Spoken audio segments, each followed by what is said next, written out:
Despite, that, amusement parks and manufacturers are announcing many new and exciting projects.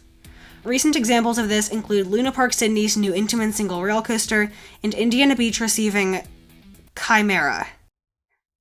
Okay. However, an American amusement park called Kennywood in western Pennsylvania has not announced anything.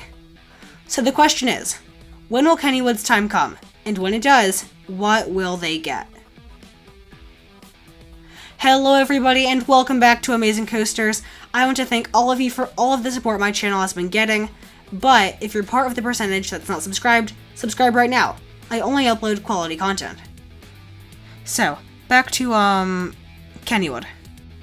I know I said that they didn't announce any new for 2021 rides and are instead closing 4, and that's fine. Actually, that's a lie. Bruh. Kennywood, what were you thinking? I know they spent a lot of money on Steel Curtain, the new for 2019 S&S Hyper, but still. Also, I've actually visited this park, and it was a very fun experience.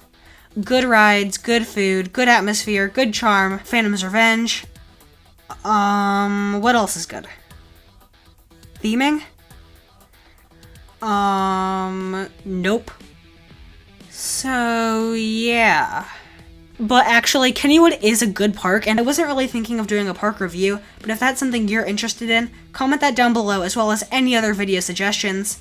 And like in my other videos in this series, before predicting the park's next coaster, I always go through the park's current lineup to see if there are any gaps first. Kennywood has a small but strong lineup of coasters. Little Phantom is their kiddie coaster, Exterminator is a spinning wild mouse, Skyrocket is the park's launch coaster, an underrated one too. And they have a trio of classic Woodies, all from the 1920s too, so they're pretty old. There's Racer, a fun but forceless Mobius loop, Jackrabbit, a classic terrain Woody with one legendary pop of airtime, the Double Down, and there's Thunderbolt, another terrain Woody with some insane laterals. Despite their age, Kennywood does a great job maintaining these Woodies as none of them are really rough. Finally, Kennywood's last 2 coasters are a pair of hypers, Steel Curtain and Phantom's Revenge. Each one is different, and they do a great job complementing each other. Steel Curtain is a modern hyper by manufacturer S&S with a focus on inversions, while Phantom's Revenge is a bit older, but it has some of the craziest ejector airtime on the planet. I can speak from experience, it is insane, and if you haven't ridden it yet, you should definitely put it on your bucket list. So, what are some gaps in their lineup? I think that any type of inverting B&M, an invert, a flyer, dive, wing, would make a great fit here. They just need that smooth, graceful, inversion-based ride, because Steel Curtain is kind of a lot. It's no Intamin, but maybe that's a good thing. This B&M would have to be on the smaller side, but we know Kennywood can't afford it, and anyway, we'll go over the specific options later. Another important step in predicting a park's next coaster is taking into account what manufacturers that park has worked with in the past. Kennywood is operated by that company, who owns parks like that one, and Lake Compounds. English. But seriously, this is quite a large chain. They also own Mirabellandia, Movie Park Germany, some parks in Madrid, Bonbonland, Dutch Wonderland, Idlewild, and some others. So, let's take a look at what manufacturers this chain has recently worked with.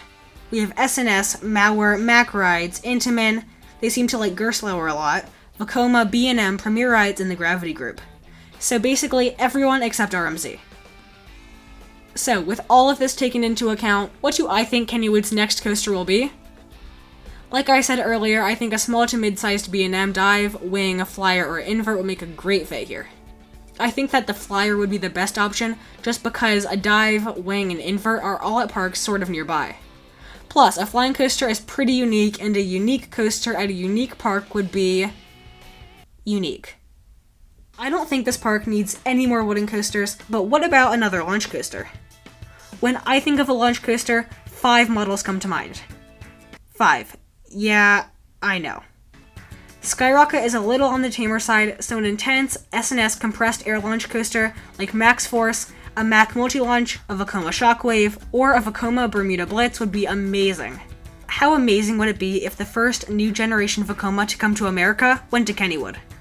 Now that would turn some heads. Sorry, Six Flags.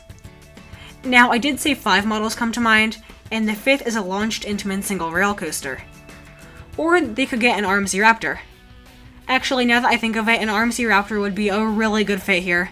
And speaking of cloned coasters, I think an SNS 40 Freespin also has a high chance of going to Kennywood. As of when this could come, I would say 2025. As much as I want Kennywood to get a new coaster as soon as possible, they just spent $20 million on Steel Curtain, so they would get a bit of a break. Maybe 2024, possibly 2023, if they're lucky. But that's all for this video on Kennywood's next roller coaster. If you think I missed any coaster models, tell me in the comments below. And you know what, if you've also been to Kennywood, be sure to tell me your thoughts on the park, and if you haven't gone yet, what makes you want to visit the most? Finally, if you like what you saw in this video, be sure to give it a like. Every single one helps the channel out, and if you want to be notified when I post more amazing content, be sure to subscribe. Trust me, you won't want to miss out. Thank you all so much for watching, and I'll see you all next time.